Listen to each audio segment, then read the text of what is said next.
to improve such things. Okay.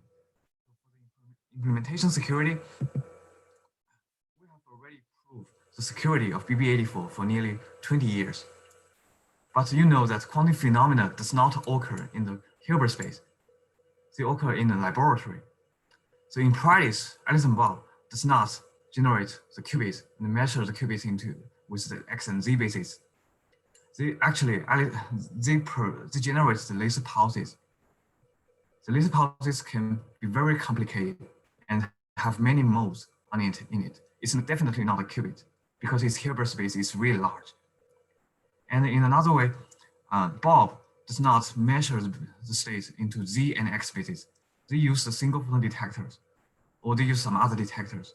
Okay, these detectors are fundamentally different from the projective measurement of Z and X. So there is a huge gap between the theoretical models and the practical devices. This huge gap will cause device imperfections, and it will introduce quantum attacks. So I just list many of those kind of device imperfections, and I will not go into the details of them. And there's a famous saying given by the inventor of BB84, the Professor Broussard. She said that QKD was unconditionally secure against any eavesdropper who happened to be dead. So if you do not, you cannot just ignore these device imperfections and then you say that, oh, QKD is secure. Model, but it is not easy to say that QKD is secure in practice. Okay, so how can we make sure that so our aim is to close the gap between the theoretical models and the practical devices. So first we want to address the problem caused by these detections, because usually it is harder to address, and it will cause much severe problems, because you can control the light emitted by the source, but you cannot control the things received by the detectors, because Eve can generate all kinds of signals to the detectors. So we want to first address the detection problems. So there's a simple and smart idea to do these things. We can so in 2012, Huaikon Law and some other guys, they introduced a protocol named the Measurement Device Independent Quantum Key Distribution Protocols. So in these protocols, they make Eve to do the detection. So Alice and Bob both will emit signals to an untrusted device named Charlie. So Alice and Bob will emit 0, 1, minus, plus, just like the BB84 protocols. They will emit two qubits to the Charlie in the middle, and Charlie will perform the Bell-Stick measurements to learn the correlation between Alice and Bob's signals. So by design, there will be no detection loopholes, and the security analysis shows that the MDI-QKD protocol shares a similar performance as BB84. So it's remarkably enhanced the implementation security of QKD. So on the other hand, I want to say something about the performance. So for the performance, you should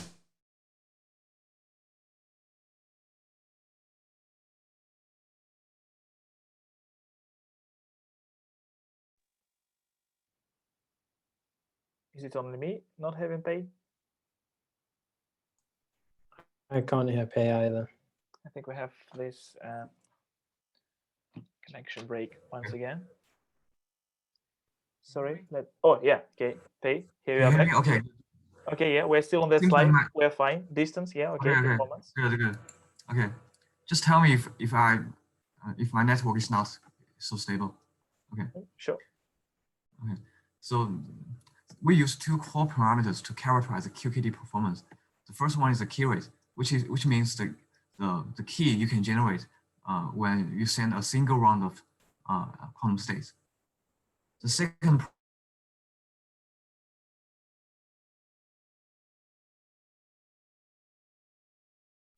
Okay, so Pei, if you can hear us, then once again.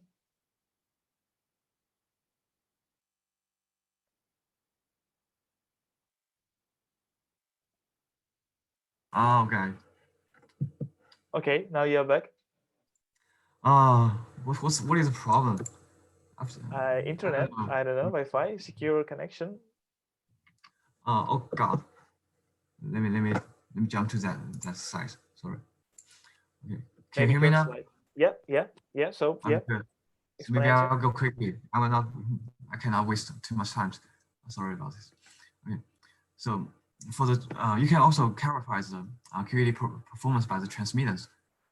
So on the transmittance means the probability of a photon to get through a channel. So if the transmittance is 0.1, it means that your photon will get through the channel with a probability of 10%. Okay. So usually there's a trade-off relationship. If the communication distance gets longer, then your transmittance will get lower and your key rate will become lower. So usually we use a line to characterize the QED performance. So there are many theoretical works on this part of things to try to characterize the upper bound of QED performance. So here's a conclusion that we know. So for all the protocols, when Alice emits signals to Bob, so Alice is when Alice is the source and Bob is the measurement devices. There's a so-called rate transmittance performance bound, and it's also called the plot bound. So if you know the channel transmittance eta, and then the key rate of QKD is bounded by a linear function of eta. So like if the eta is a really small, as we show in the last slides, eta is exponentially decay in the optical fibers. So when your communication distance gets longer and longer, your transmittance will gets lower very quickly. So you cannot generate keys in the most general case. As you can see in the picture, when the distance is becoming 200 kilometers, then the key rate, the upper bound of the key rate will becomes 10 to the minus 4, which is really low actually. So this kind of upper bound can be intuitively understood by this way. So Alice will encode the information into the photons. So if the photons is lost in the channel, then Bob cannot learn anything from Alice. So they cannot generate any keys. So the key rate is bounded by the channel transmittance. It's really intuitive. Okay. So this is the case for when Alice sends signals to Bob. But we also analyze the case of MDI-QKD, and we say that the MDI-QKD's key rate is similar to BB84. So how could this happen? So in MDI-QKD, Alice and Bob both emit signals to a measurement device in the middle. So the transmittance between Alice and Eve will be square root of eta, which is much better, and same as Bob. But what we know is that in MDI-QKD, if Eve wants to learn the correlation between Alice and Bob, she needs both. She needs two photons. One comes from Alice and one comes from Bob. One photon comes from Alice and no photon comes from Bob. Then Eve cannot learn anything. So there will be no key generated. So we first make a square root on the eta, and we then square it again. So we come back to O eta. It's a linear function. It's still not a good thing. So we may think about that. Can we improve MDI-QKD such that if with only a single click, we can learn the correlation between Alice and Bob? In this way, maybe our key rate can be much higher than before. So the key rate will be the square root of eta. So is it possible? Yes, it is possible. So there's a new QKD design named the twin field QKD in 2018. So in this protocol, interestingly, Alice and Bob emit one photon in total in each run. So they encode some things into the coherent state, and they emit one photon in total in each run. So it's like a single photon Bell state. And Charlie in the middle will do the single photon interference to learn learn the information encoding it by Alice and Bob. They, in the original Nature paper, the authors demonstrate that the raw Q rate, R0, is able to surpass the overall channel transmittance eta. Okay, and later, as a variant of this protocol, we modify this protocol, and we do a work named phase matching quantum QKD distribution, and which is just a variant of TF-QKD. And in this protocol, Alice and Bob encodes the information into the coherent state, 0 or pi phase of the coherent state. And Charlie try to detect either it's 0, either the phase of Alice and Bob are the same or different. And Alice and Bob can, based on the Charlie's announcement, they can correlate the signals between each other and generate secure keys. So I don't want to get into details. So the final result is like that. So we give the first rigorous security proof to show that the key rate is able to surpass the so-called linear key rate bound, and in a long distance regime, and in a reasonable parameters settings, we can and when we set the key rate is larger than 10 to the minus 8, it's a really low number. We can nearly double the communication distance, okay, comparing to the original BB84 or MDI-QKD protocols. And also our protocol is a variant of TF and MDI-QKD. So we are secure. We do not have any security loopholes on the detection side. Okay. So just I want to summarize the history of QKD to becoming practical. So original BB84 is like this. There's a huge gap on both the source side and the detection side. So the implementation security is really low. To improve this, there's a method called decoy state method. The decoy state is aimed to deal with the multi-photon part in the source, which makes the BB84 secure, more secure on the source side, and enhance the security. And the MDI security is introduced to remove all the detection loopholes. And finally, in recent years, there are new protocols, TF-QKD and PM-QKD, which based on the MDI-QKD, they improve the performance much larger in a remarkable way. Okay, so if we take a longer look, we can say that we are still far away from the practical QKD. So there is still a long way to go, actually. So to do this, we need new theoretical designs like device independent, fully device independent QKD, and also continuous variable QKD to enhance the security and the performance. Also, we need experimental trials to build the quantum repeaters, which can finally help us to solve the issues about the channel loss. So it will need efforts from both the theoretical side and the experimental side. So this is all my talk. Thank you. This is our group. Good. Okay. Thank you, Pei. Questions are welcome. Okay, good. Yeah, so guys, if anybody has any other questions, you can ask them in a question and answers part of our webinar. So we can wait, but I'll ask like, Pei, what is your like particular contribution? What have you been doing? You mean in this section of work? No, so like I think you kind of published a paper on this new protocol, which is device independent and not linear loss. Okay, so in our work we give the first rigorous security analysis, and we show that the key rate is able to surpass the linear bound. So in the original Nature paper, they propose such ideas, and they do not finish the security analysis. And we do the first security analysis, and we also improve the protocols. Okay, so like you were doing like theory. You were doing like theory. There is still no device which can do this. Yeah, actually, we have done experimental work this year, but I don't want to put too much papers in this talk. So it's fine. Okay, good. Okay, all right. And so like, what are possible like further directions so like, what is your kind of aim? Okay.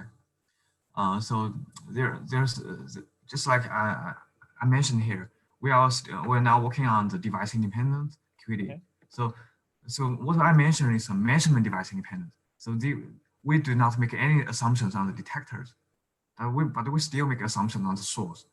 So there are kind of QKD protocols named MDI-QKD, and this kind of protocol is security with the highest security level, but it's too hard to implement in practice.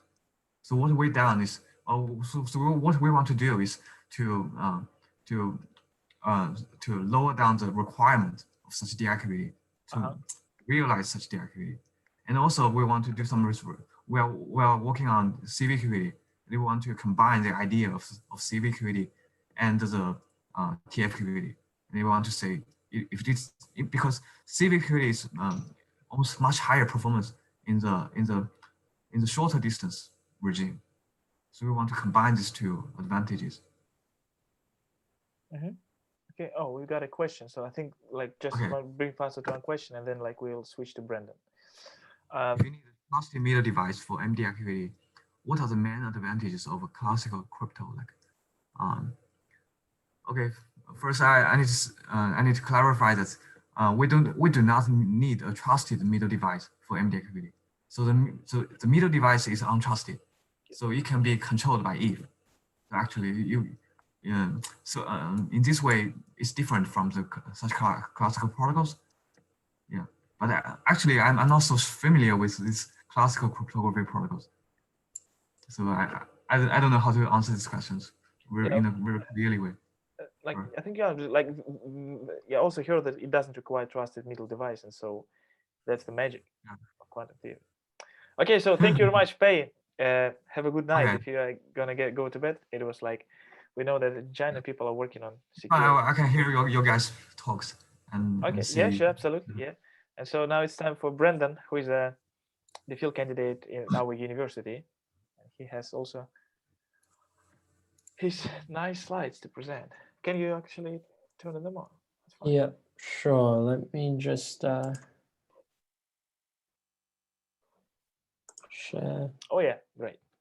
Okay. Let me know if you're getting a presenter view or. Yeah, we're getting kind of the slides, and they should be not presenter view. Okay, great. So I can fire away. Yeah, firstly, I just want to say thanks to the organizers before I forget. It's quite difficult in the current environment, but things seem to be going smoothly, and especially if Pei can join us all the way from Tsinghua and Beijing, which is a beautiful university. So I think if anyone gets the chance to visit, they should do so if they can. But yeah, so essentially I'm going to look at the silicon quantum revolution, but particularly my PhD project, which is AI for tuning silicon quantum devices. And the outline of this talk will include the quantum computing gospel, in case people aren't up to scratch with that, and also just to familiarize ourselves, just so we have a basis for the rest of the discussion. Qubit realization, so the architectures we can build quantum computers out of, and then my focus on those architectures, which are silicon devices, and tuning them eventually. And essentially the mantra is before you can use a quantum computer, you first need to be able to turn it on. So onto the quantum gospel. Essentially we're reaching the limits of classical computer technology. I don't know if some of you are aware, Apple recently announced a 5 nanometer chip in their iPhone. So the transistors are essentially the distance between the source and the drain in their transistors is 5 nanometers, roughly like 20 or 25 atoms in length. And how small can that get before we reach essentially quantum effects overtaking our nice classical switch, which is a transistor? Furthermore, that then puts a limitation on what classical computers can do in terms of the calculations they can solve, particularly issues in the quantum realm. So looking at quantum chemistry, modeling caffeine molecule interactions as it flows through the body. And so building a quantum computer will allow us to answer these questions and revolutionize medicine and science. Furthermore, there's the downside is it could erode at the fabric of society, which is the information age. And, there is evidence to show that encryption standards will be thwarted. It will be difficult. I've been to a few talks saying that it's not as simple as, oh, as soon as we get a quantum computer, RSA is dead. But it will be an interesting situation to be in, and therefore, what will that era look like? When quantum computers are out and about, so to speak. Not on lockdown in the basement of a lab, or noisy, but they actually are functioning. I don't think anyone really knows, and I think it's something to think about, because famously, I think Tom Watson of IBM in the 40s said there'll be a world market for about 5 computers. And funnily enough, we have one in each of our pockets. And now IBM is encouraging young students to code on their open source framework for their quantum computer. But to be fair to Watson, he was also talking about vacuum-based quantum computers, which are in the size of football fields. So anyways, moving swiftly on. So what can we build these quantum computers out of? Here are a few qubit realizations. I thought it best to give you pictures you can take away in your mind, rather than just showing you the inside of a vacuum chamber or a superconducting or a microwave line, for example. And so we have ion trappers featuring here in the top left, where essentially your qubit depends on trapping ions and the photons emitted by them. Superconductors, famously from Google, the recent paper, 2018, 2019 by Root, where they achieved 50 qubits claiming quantum supremacy. To be fair, is arguably, yes, quantum supremacy. It's a very niche calculation which they're able to show on their superconducting computer, but it shows that superconductors are essentially the king of the crop at the moment. How well they scale is yet to be determined. And nitrogen vacancy centers are, I'd say, the dark horses, but they have this trick up their sleeve as single photonic sources, which are essential for, or not essential, but very important for the previous talk, Pei and quantum key distribution. Alongside that's hexagonal boron nitride. And then in the bottom left, we have semiconductor devices, particularly silicon. And what we like about that is we're familiar with it as a material and it's scalable. Now, all of these possess excellent characteristics that we want, which are long coherence times and high fidelities. And essentially that the times allow us to perform more calculations. The fidelities are how faithful they are, how accurate they are. But we need millions of qubits for a universal fault-tolerant quantum computer. Despite the claim of quantum supremacy from Google to do these calculations, which will really change things, we need a million qubits at least. And silicon essentially promises a pathway to do that. Quickly, before I move on to the other slide, just out of interest, the bottom left is a woman taking the temperature of a silicon ingot just about to undergo Czochralski growth, following the Charlotte equation for you material scientists out there.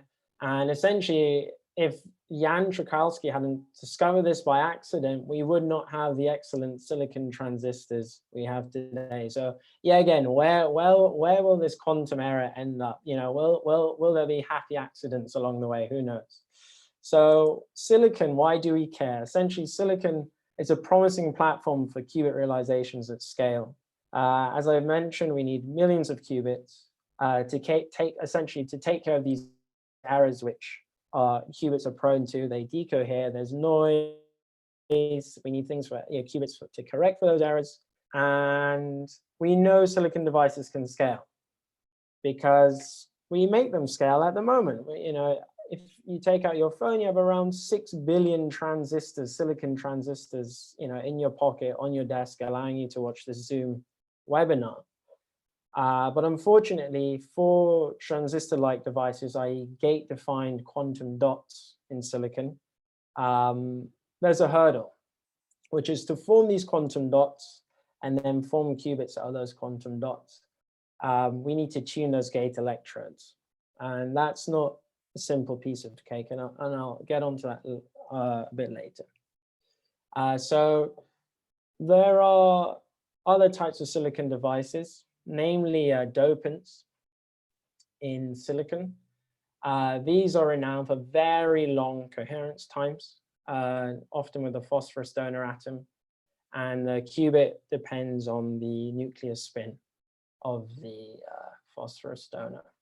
But my focus are in the bottom two rows, so 1D and 2D structures, and they operate very similarly to transistors, where we have a source and a drain.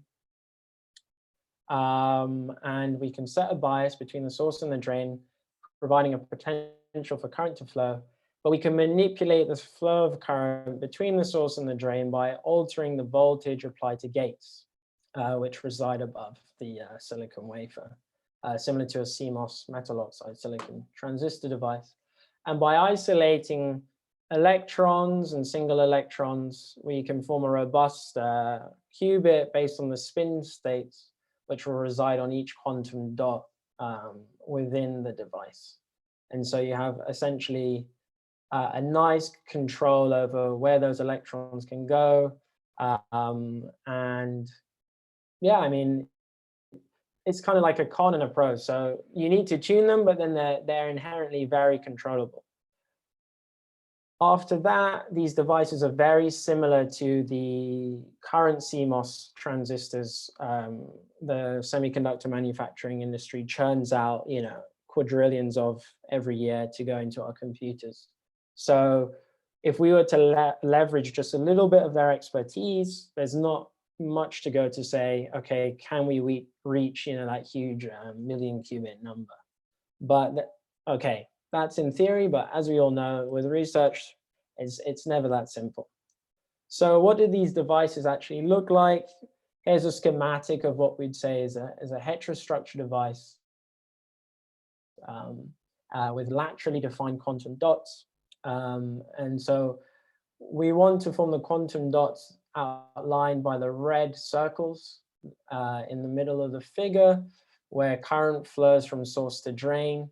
And we manipulate that current using the finger gates, V0 through to V7, and control the flow of current and hopefully isolate islands of charge. The issue is that, okay, yes, you know, you think 7 gates, this is one device. I can do this by hand, which you can, but you have to learn how the device responds to your changes to the gate electrodes. So if you apply a voltage to V1, it actually also affects the voltage near V2 and V3. These gates crosstalk, they talk to each other in mysterious ways, and eventually through enough time, you can learn the patterns, but it takes time. Now, how does that scale when we have 1 million qubits?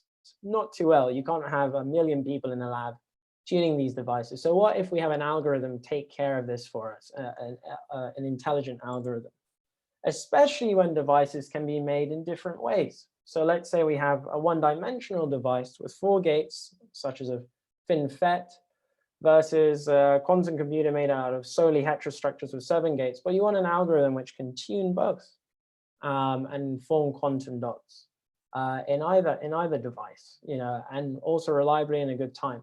So the algorithm developed by my predecessors, which have recently published a paper, namely Hyungil Moon and Dominic Lennon, it essentially is composed of 3 stages.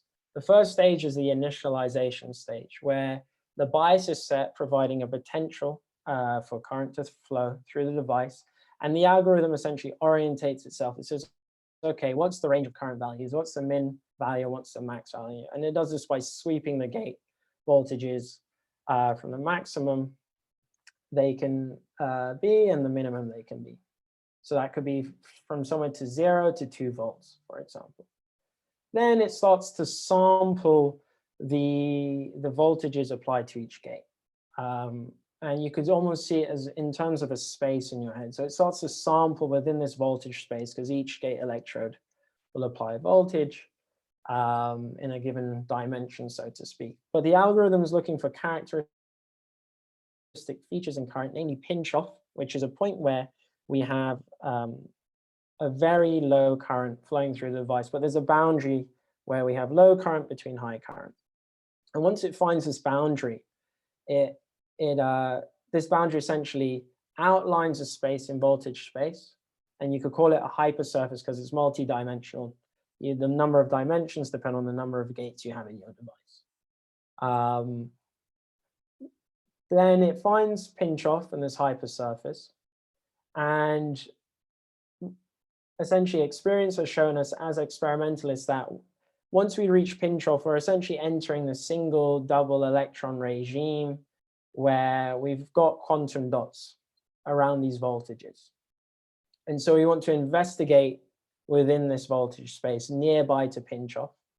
And my contribution, not to the recent paper, but to recent developments of the algorithm, is looking for these signature current features known as Coulomb Peaks, which signifies single electron flowing through the quantum dot from source to drain.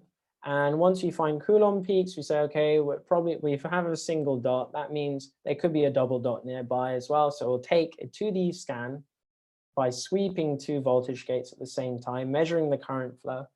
And if there is a double dot, the algorithm will recognize that and put a current map for us to look at as human beings and say, yes, okay, you are correct. And so my peak detection mechanism allowed us to detect Coulomb peaks with 90% accuracy versus 20 to 30%, depending on the previous implementation, depending on the device used. And so just to get the picture straight in everyone's head, and so it's clear is that, let's say we do a measurement in voltage space, so the pixels are similar to 2 millivolts per pixel. We're looking for these spikes in current, which signify electrons flowing through the device. And for a double dot, we want to see this signature crisscross pattern of spikes in current as well. Whereas what we don't want the algorithm to think is, oh, this noisy trace on the right has peaks, which yes, it's true, but they're not Coulomb peaks. And it can easily, so the previous implementation could be fooled to think, okay, those look like Coulomb peaks, let's take a 2D scan, but we get a load of mess out. And take note also, this is a very switchy device. Switchy as in, it looks pixelated, but what's actually happening is there are charge switches that are causing imbalances in the current flow through the device within the material. So how long does it take to turn on, i.e. how long does it take to tune a double quantum dot? By hand, you're looking at a few hours if you're an experienced experimentalist and you know this device. If you're quick, you can do it in an hour. If you've never seen this device before, but you've tuned up a few others, you could probably do it in a day or so. And if you're a newbie like me, and I was, it'd take you a week. And I remember spending many hours and many nights in the lab and eventually giving up and resorting to random search and letting the thing run over the weekend. Don't tell my supervisor that, but eventually I didn't get anything out actually, and I had to tune it by hand, and I eventually got there a week later. Whereas using the tuning algorithm in gallium arsenide, which is a much cleaner material than silicon because labs have been making it for a while to study these electron transport effects like Coulomb peaks, will take less than 70 minutes on average, which is excellent. So what it means for how long it will take to tune silicon devices, we'll see, but with an algorithm like this, it's fairly promising. And so future directions, sorry, let me quickly finish up. For my project and my PhD is essentially I want to be one of the first people to tune silicon devices, particularly silicon quantum dots, in a range of silicon devices. So we have a general algorithm and investigate why is silicon a bit more difficult of a material than gallium arsenide, and can we measure it? Because at the moment, these devices are made by labs by hand, and they need a metric to say, this is a good device, this is a bad device. Why is that? Not just because it's broken, but is this one more stable than the other one? And then eventually moving on to, can we then finally tune these quantum dots to form qubits on demand? So can you press a button, push button, start and say, okay, boom, I have a cold silicon device and now I have qubits an hour later. One other thing I've been working on is a bit of outreach with the Oxford Ideas and Science Festival, and I made a game where the user usurps Maxwell's demon in James Clerk Maxwell's famous thought experiment, and you can play it online at the following link. and see if you can break the second law of thermodynamics. But thank you for listening. And here's a picture of my wonderful group, which is growing every year because everyone loves a bit of AI and quantum devices. Oh, thank you, Brendan, very much. That was cool. So like, once again, if anybody has questions, then we have the question and answer session. So just like drop a message in the chat and we can ask. But in the meanwhile, could you please repeat this thing that made like it gave us phones by accident, like that woman with the looking at melted silicon? Or Yeah, sure. So it's rumor has it. I believe it to be true, but I can't verify it myself. I wasn't there. So essentially, what we're seeing is, so she's got a temperature probe, and she's measuring the temperature of silicon solidifying from an ore. And the chap who discovered this this growth process, or essentially materials processing method for silicon, his name was Jan Trzaskowski. And what happened was, he was working on how can I melt silicon, or how can I solidify silicon whilst also purifying it and making it very pure. And oh no, I don't even think he was working particularly on silicon, actually. I think it was tin, because the legend says that he went to dip his pen into ink and he accidentally dipped it into molten tin. And as he drew his pen out, he drew out a tin filament, and they later inspected it, and it ended up being a single crystal. And so the silicon, when they purify it from the ore, essentially they form single huge silicon crystal ingots via this growth method, which he essentially formulated, and relies on things like perfect mixing in the liquid and no mixing or diffusion in the solid, and techniques like that. And it's very excellent at removing impurities. wow, cool. And oh yeah, we have a question from Payzank. Yeah. You can ask it in a voice, like. Okay, good. I'm afraid of the network problem. So hi, Brandon. I just want to ask how the target of your AI optimization is related to the qubit fidelity. So I'm familiar with the randomized benchmarking, and they optimize the things with the target of qubit fidelities. And I just want to know how your optimization can help to improve the qubit fidelities. So my work actually isn't focusing directly on optimizing qubit fidelities. Okay. But funnily enough, you mentioned, I think from my understanding, there are people currently working in the group on not necessarily fidelities, but or maybe readout mechanisms. So I guess you could include fidelities in theory, but and yeah, they're looking at AI to essentially optimize qubit readout specifically, and different readout methods. But yeah, so my work's not necessarily focused on qubit fidelities, but I could point you to some names, particularly Sebastian Orbel or Dominic Lennon, if you're interested in qubit optimizations. Thank you.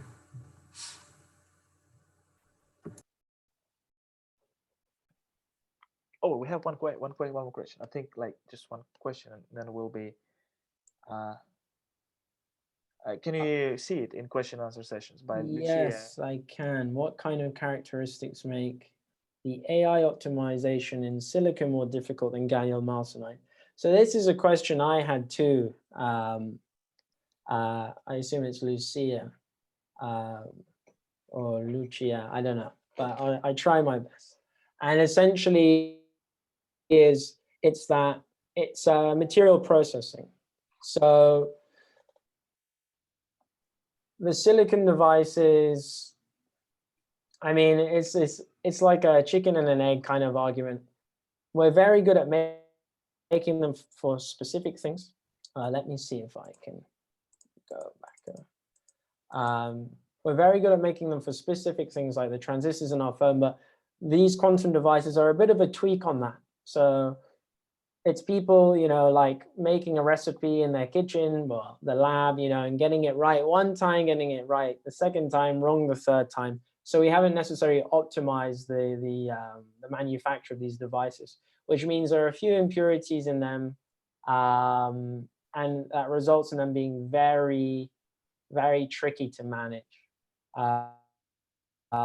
when it comes to quantum, or when it comes to electron transport measurements and tuning the gates accordingly.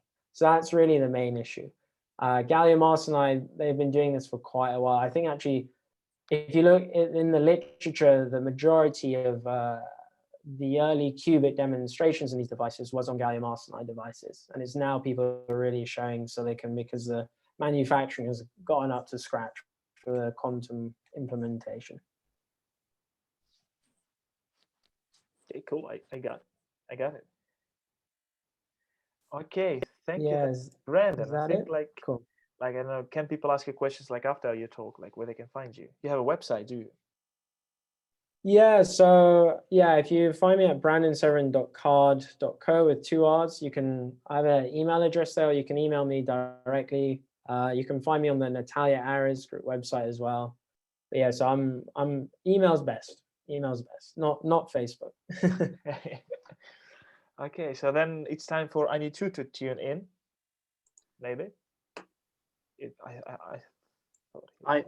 Yeah, he's here. So this is our I'm third here. speaker. I'm sorry. No, it's fine. This is our third speaker, and he's also the field student at Oxford, Yes. and he's going to tell us something about quantum foundations. Yes. Let me first thank you and your organization for organizing this in these COVID times. So really thank you and for inviting me, and to be able to pull this off also with pay from China. That's great. I have a warning for everyone. My talk would not be even close to 1/10 as professional as Pei and Brandon. Okay. I made a huge effort to look like the crazy theorist I am supposed to be doing this work. Okay. So since I was missing this, should I press F5 or something like that? Let me see. Can you hear me? Yeah. I think. Like, okay. Control Full L. screen mode, right? Can you? What just happened? I'm sorry. Like, as I said, I'm trying to look as the crazy theorist I am. Okay, all right. Can you see something? Because I think something may crash now. Yeah, I see spooky action at distance, and Okay. Okay. So I've designed more or less this talk to be like a Blackboard presentation, since, as I said, I'm a crazy theorist and I miss my Blackboard a lot during these times. Okay. And as I said, it will not be as professional, not even close to what Pei and Brandon said. Not only that, it would be much different in the sense of they have focused on issues regarding the quantum information revolution that it's upon us. Okay. And my work does not focus on that. It looks a bit more on the direction of the foundations of quantum mechanics and physics in general. And the talk I will give is a bit introductory, because since I know that this society gathers different people from different backgrounds, I didn't want to focus a lot on the heavy math that I'm doing during my PhD. If you have questions on that, I'm more than pleased to answer them. I love talking about math.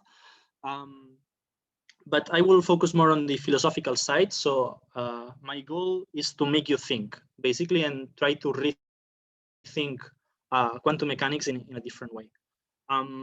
Okay, so I will start. Basically, the first time you learn about quantum mechanics anywhere, like in the popular culture,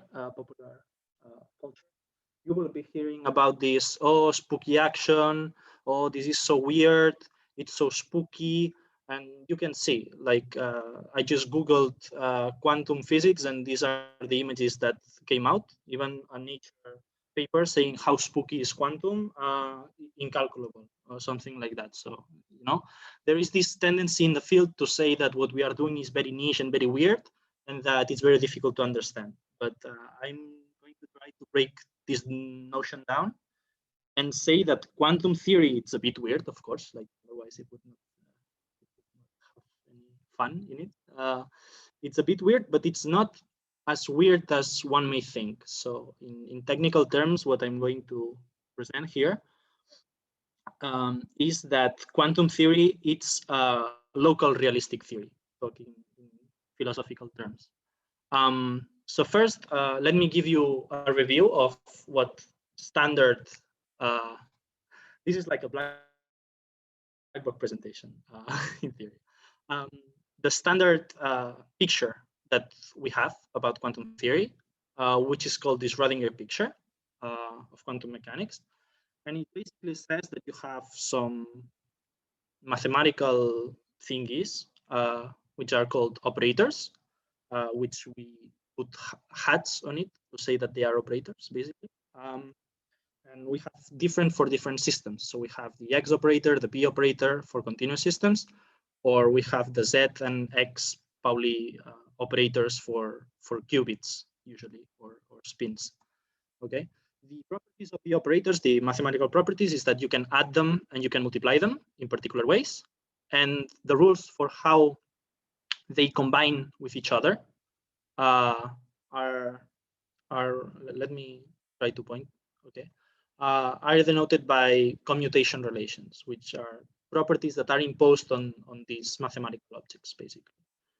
Mathematically, we say that they form an algebra, okay? But what is important is that in the picture of quantum mechanics, there is this mathematical thing that are called operators, okay?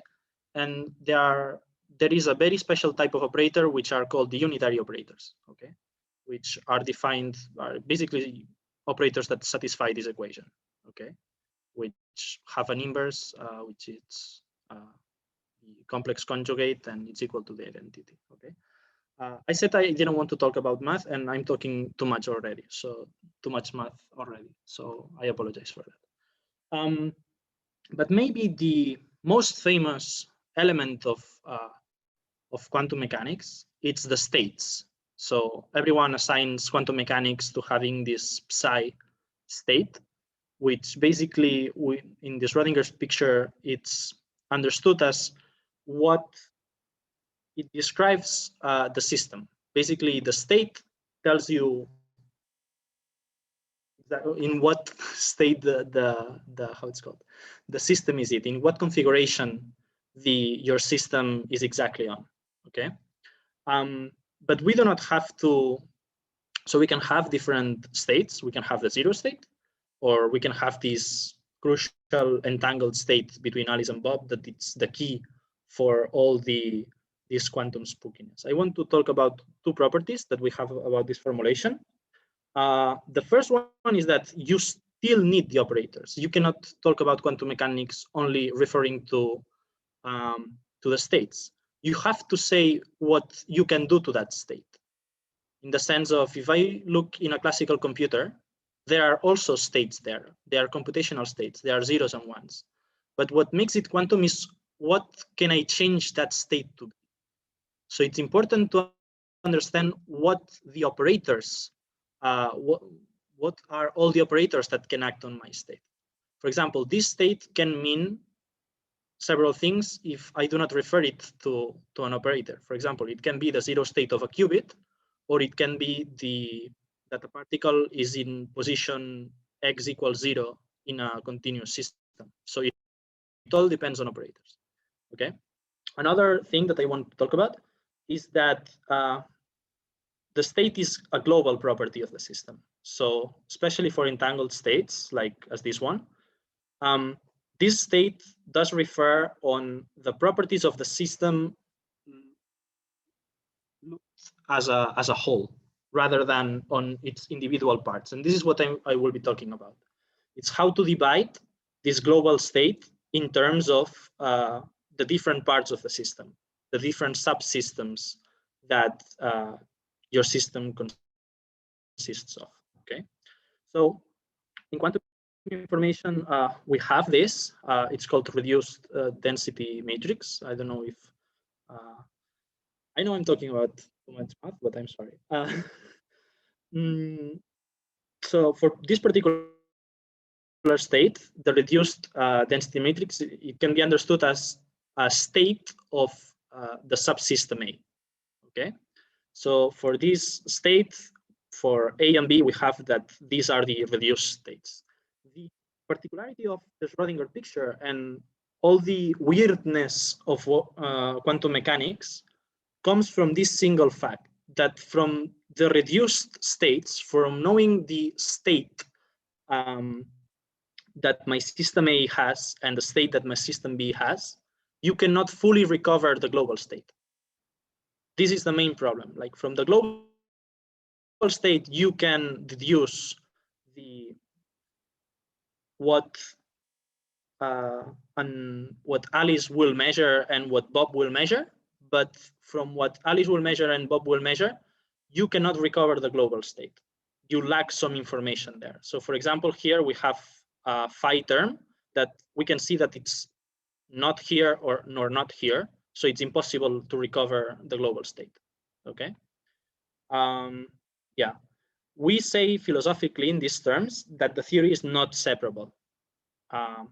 In the sense of that you have your subsystems of the theory, and you cannot explain the whole only stating what the parts are. Okay, I hope this more or less makes sense. More comments on this. They are defined so that the operators that act only on A or on B, so in this case on A or in this case on B, have the same expectation values that for the global state. So this is how I define my reduced state. Hope it makes sense. Please make questions at any point.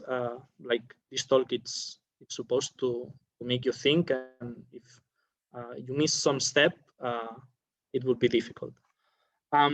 Okay, but there is another picture, not really well known among quantum physicists, which it's called the Heisenberg picture. It's, as I said, less well known, and it's used in quantum field theory, so that is positive, I guess. If I'm doing foundational work, it's important. And it's to look at the facts in a different way. The sense, in the following sense. What we measure in the lab, in the end, are expectation values of our operators given our state of the system. Okay, this is what we measure. This is what we obtain as data. Okay, but you can interpret this in a different way. Instead of saying that your system is in a state and you are measuring an observable that has not changed throughout the evolution of that state, and you are measuring that expectation value, you can think it otherwise. You can say that from an arbitrary initial state, your system has evolved via this unitary, okay?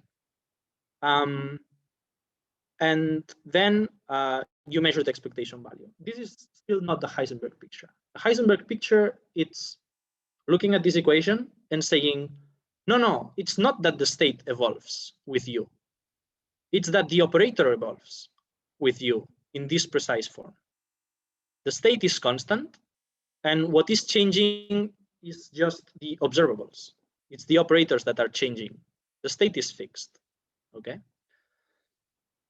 In this sense, you can understand that the state has to be prepared, and in order to prepare it, it has to come up through some physical process, and that physical process is given by this unitary, okay? So it's an operator that gives you this physical process by which your state has come from an arbitrary state to the state that is. So U phi, it gives you the real state of the system. So it gives you the real physical process by which the system has evolved. I don't know if it makes sense. I hope it does. So the conceptual difference here is to say that the state will no longer be this ket, this mathematical object, will be this fact that will be this process U. This is the state. And how can I track this U? It's through the changing operators, okay? So you describe the configuration of the system, not saying not stating that this is the configuration of the system, rather than saying that the configuration of the system is the form that it takes the operators after the evolution. I hope it makes sense. I don't know. The positive stuff about doing it like this is that you can break into subsystems. You can break it because in order to know the configuration of my subsystem A, I only need to keep track of the operators that only act on A. And in order to know the configuration of my subsystem B, I only need to keep track of the operators that act only on my subsystem B. And together, I can recover the whole configuration of the global state. So using this picture that I have to mention that even though the Heisenberg picture was developed in 1930s, in this way of understanding it more philosophically, and this change of paradigm of what is the configuration of a state, what is the description of the state, was done by Deutsch in 2000, Deutsch and Haydn, and then was developed also by Gilles Brassard and Paul Robichaud in 2007, I think it was. And there's a great article posted on the archive this 2020 by Charles Bedard, which summarizes the two views very, very nicely, because the David Deutsch paper was, it's really tricky to understand at the beginning. It's a bit tricky. I have to say David Deutsch, it's one of the fathers of quantum computing, and we are happy to, it's like an Oxford visiting professor, so we are very happy to be able to collaborate with him sometimes. So it's nice. Okay. For qubits, so fixed some algebraic properties of these operators, what you can see mathematically, what Deutsch sees basically, is that you do not have to track every single operator. By only tracking these two, it's enough. For each qubit, you only need to track two operators, and then you know the full state of the qubit. Okay. You can easily recover the state phi, as I said. Okay. And you can, from only looking at these local states, let's call it like that, local, looking at these local states, you can recover the partial, the reduced density matrices. Okay. All right. So really, with this picture, we see that quantum mechanics is local realistic in the sense that there is an inherent reality that it's local in the sense that it can be separated in different subsystems. Okay. And yeah, and it's there. Okay, so it's not spooky, it's less spooky. Okay, it's a bit spooky, but not that much as you can think. Okay, so we have separability. Okay, so what is the cost? Because like, as in life, any good thing comes with bad thing attached to it. So the main problem philosophically is that if you believe that these states are, well, these states, that this really describes what the underlying reality of your system, if you truly believe that, the problem is that for different states, for these two configurations, give you the same predictions. So it will give you the same phi, in a sense. It will give you the same final state. Alice and Bob will measure exactly the same, whatever they do, given two different states. This goes against a very old principle called the Leibniz principle, which more or less can be stated like this, which is like, if two objects have the same observational properties, exactly the same observational properties, you cannot distinguish them by observation, then they are the same object. They are the same object.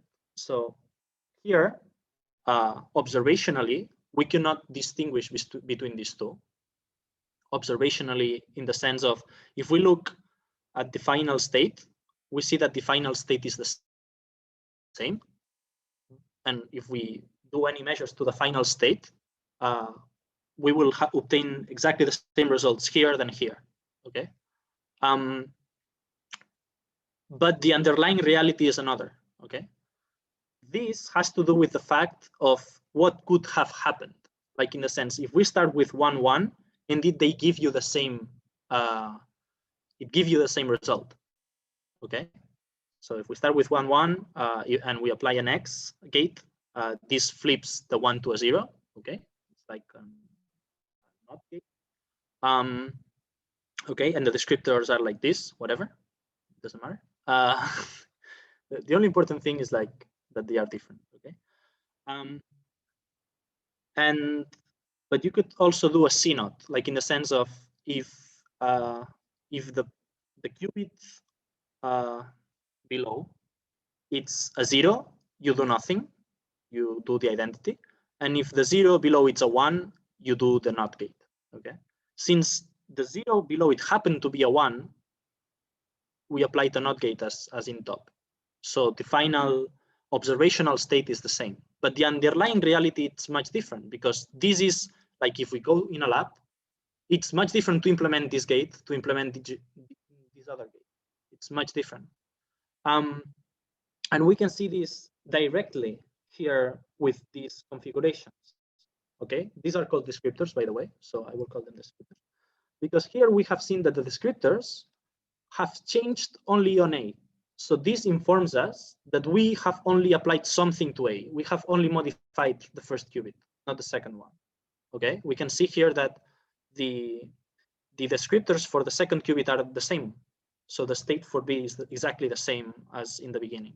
Okay, but here, no, we see that there has been some mixing between the descriptors of A and the descriptors of B, because now in the state of B, the state of A depends on things that were in B, and now the state of B depends on things that were in A. So this means that some mixing has occurred, some global operation has occurred between them. Okay. Yeah, more or less. This is what I wanted to say about this particular topic. Okay, so this is the cost that it goes against Leibniz principle, but I think that I'm willing to take locality and drop the Leibniz principle, basically because, let me move to the other slide. Why is this useful in this sense? So there are several things, like I'm very in love, so of course I will tell you more the bright side of the theory rather than the dark side. Okay. The first thing is like that the local structure, this fact of being able to have individual states that combine together give you the global state,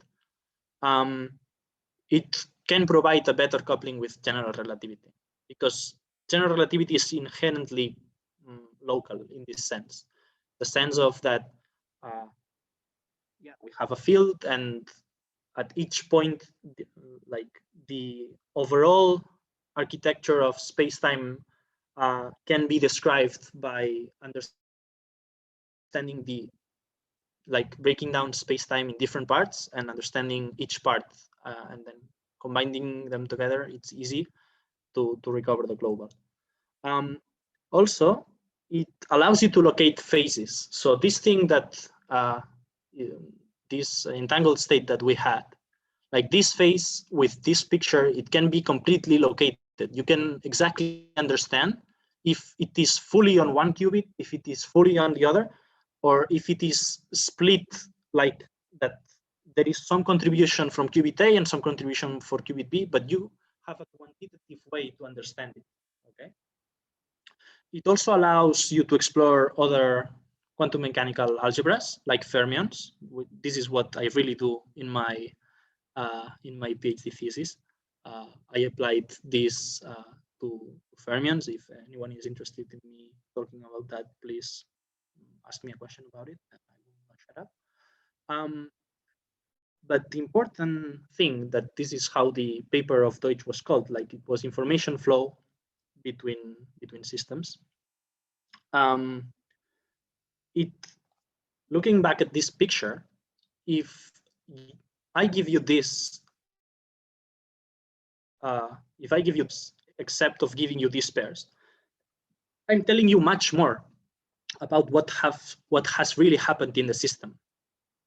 Like here I tell you that some mixing has been going on, and here I tell you that no, only a local operation has been applied. And you cannot know this only by looking at the observational states. Okay, so it allows you to understand the information flow in a quantum system. Okay,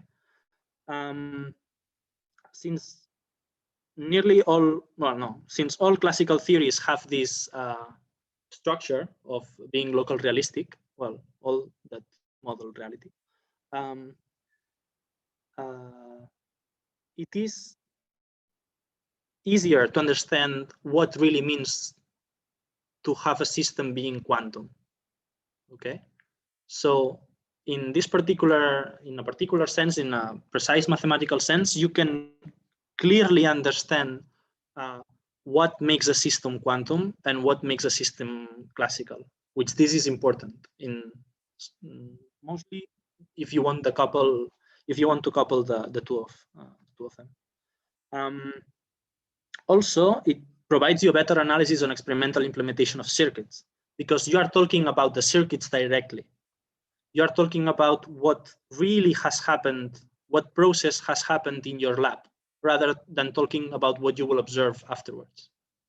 So if this gate has some defect, you will be able to mathematically write it directly here, rather than to find some random contribution at the end of your state that you completely do not understand how it comes from, if this gate has a defect or this other gate has a defect. This makes more sense like in a context of a larger circuit, but I hope the point is clear. Okay, and the last defense of this, if this sounds weird, like the Leibniz principle must be preserved and all this stuff, there are a lot of classical theories that violate the Leibniz principle. Well, there's a lot of discussion, but let me take the strong position of saying that they do.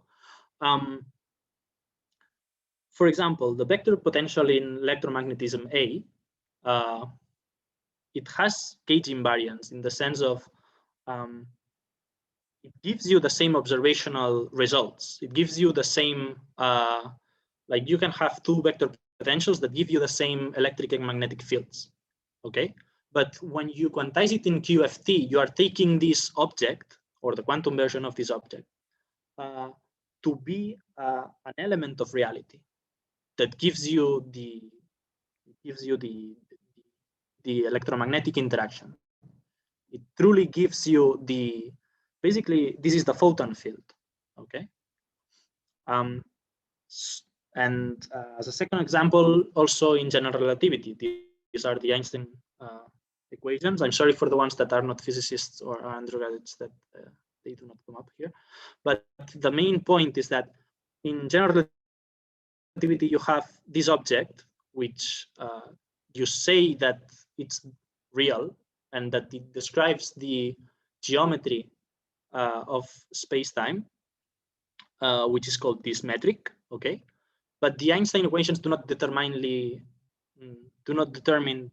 uniquely, the same as with the vector potential or the same with, so you can have some observational results that are related to the curvature of space-time rather than the form of space-time, let's call it like that. So you can have two space-times with the same curvature and that satisfy the same Einstein equations. Okay, so you have the same, how it's called, observational results. I see that I overshoot a bit. As I said, my talk is not as professional. Sorry for not having citations. We do not have a group picture as Pei and Brandon. But I'm in Blackfield with Raul's group, and I'm working also with Chiara Marletto on this and other topics. And yeah, I hope that this talk was relevant to you, at least to point out that there is a way to look at quantum mechanics to make it less spooky, and that you are aware of that. And yeah, if you want to have a look at the papers, please be guest. And if you want to contact me by email, just type my name on Google, and my email is in the web of the department. So yeah, feel free to ask any questions. Thank you very much. So I'm sure you have 2 questions already. Oh, that's nice. I'm sorry that I didn't. Yeah, you can also write your question to question and answers session. Okay, I will stop to share because otherwise I cannot see the questions. Okay. Yeah, sure. Okay, archive paper simplifying Deutsch. I can type the answer, maybe. Yeah, sure. Like is Charles Bedard 2020. If you, I don't remember the exact title, but it was like locality, topics on quantum locality or something like that. I think it's called topics on one. Send. Okay. In what way is this different from global phase on state vector? Does that not also violate Leibniz? Oh, this is a great question. This is a great question. Yes, it does violate Leibniz, but you gain nothing by saying that you have that, I don't know, that minus phi and phi are different states. Like in a sense, you do not gain any explanatory power. It will still be not separable, and I don't know how to say it. The motivation, it's much different. Like in the sense of mathematically speaking, it's very different. I don't know how to break it down a bit. In the sense of the global phase reduction, or like how it's called, over, I don't know how to say it, redundancy. Yeah, the global phase redundancy, it comes naturally from the algebra of quantum mechanics. So even for operators, it comes naturally. You see it naturally that is one of the symmetries of quantum mechanics that give you this global phase as a redundancy. It's a symmetry built in the structure of quantum mechanics, not on the structure of the Schrödinger picture or on the states, rather than on the algebra of the operators, which is what makes really quantum mechanics quantum. If you would have operators that do not have a mathematical structure called algebra, you would not have quantum physics. You would have another theory, even a classical theory. You can also have states in classical theory. Like you can call, like in your phase space, a particle with velocity x, with velocity v and position x. Instead of writing it in parentheses, you can put it in a ket. Like mathematically does not mean anything. The meaning comes from the algebra. Okay, more questions. Yeah. Never mind the first question, too late. And the first question. Okay. Thanks for the talk. Okay, so the second question, and could you explain how we can locate phases in the Heisenberg picture? I can try so, more or less. Maybe brief kind of. You have time? I'm not quite sure. I think we overrun, but you can give the brief idea, or you can like maybe send Jan a paper. He's a smart guy. He should. Yeah, I can give the brief idea. Yeah. I can brief the brief idea. So it's different to have the Bell state that I wrote. What is important is where it comes from. Okay, because what this methodology is able to do is to locate the information flow. So if we see that you have created that Bell state in a particular way, like using a Bell gate, using a Hadamard and a CNOT, you can exactly trace by applying first the Hadamard, then the phase shift, and then the CNOT. You can trace how that phase shift has how it's called, divided itself between the two subsystems, or if you apply it before, or if you apply the phase gate instead of a C node, you apply a C controlled phase. You can track it there. I don't know if that helps, but if not, send me an email and I'm happy to write down some equations or some examples for you. So you're saying that even though we have the same final states, we can understand where the phase came from by looking at how the state was obtained. Yes, yes. The thing when giving this talk, it's difficult because like there are two types of states. The word states, it's very overused. One thing is like the observational state of the system, and the other thing is the real state of the system. So yeah, what you have to understand where the observational state of the system comes from the real state. And in the real state, you can see exactly where the phase is. Oh, wow. I hope it makes sense. I don't know. As I said, I wanted to look like the crazy physicist I am. So. Well. Okay, so I think we have no other questions, and which means that thank you, Anichu, for joining us. Thank you for providing like a truly creative theoretical physicist like picture for us. Like I think that's also a valuable experience, and yeah, I think just like enjoy your evening, guys, and like thank you for joining it to all who were listening to our talks. And next week we have a talk by Professor Jonathan Oppenheim from University College London. He will tell us about whether we should at all try to quantize gravity. That's how I think he put the talk of his speech. Yeah, this should be also a nice thing. Okay, so yeah, thanks to our speaker. Right. Thanks to everybody. Have a good evening. Thank you very much, and thank you, Brandon and Pei. Thank you, everyone. Everyone. Bye. Have a good night. Bye. Good night.